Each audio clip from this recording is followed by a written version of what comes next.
Nearly every day, Jocelyn Reyes comes to her son's school to protest. By June of 2010, New Jersey will close 18 schools for disabled and troubled children.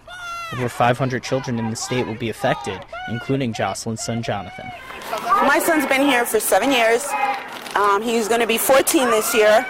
All these parents have children in the school with multiple disabilities, severe disabilities, incontinence, wheelchairs, cerebral palsy, you name it. This is what our kids know. Our kids will regress. Every single one of them will regress. You can ask any parent, and I bet you they would back me up. They get him. Public schools are for regular children that develop regular, that can do things that typical kids can do. Our kids aren't typical. Our kids are unique, so they need unique therapists and they need unique teachers. I don't know what I would do without them.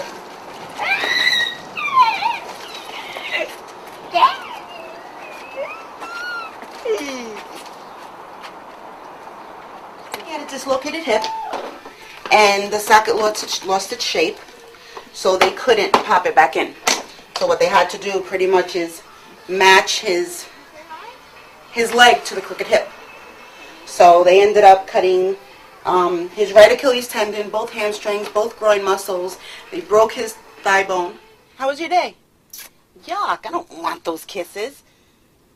Yuck! He was in a school before that for about 2 years, and they couldn't really handle him anymore because that's when he started his biting. And that's when he went, in about 2002, he went into regional day, and he's been there ever since. You know, he's starting to be more patient. He used to be very impatient, always wanted to be the center of attention.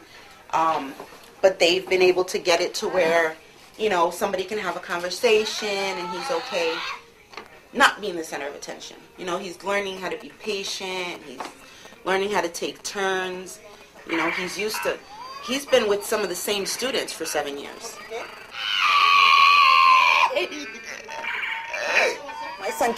My son can't tell me, Mommy, somebody pinched me.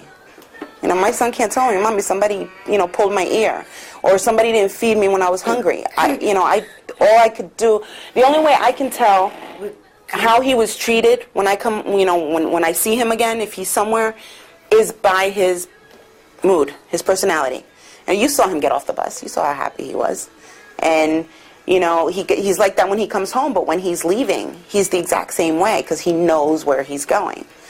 So, I don't know what they're planning on doing, but, my son needs that. He needs that to function.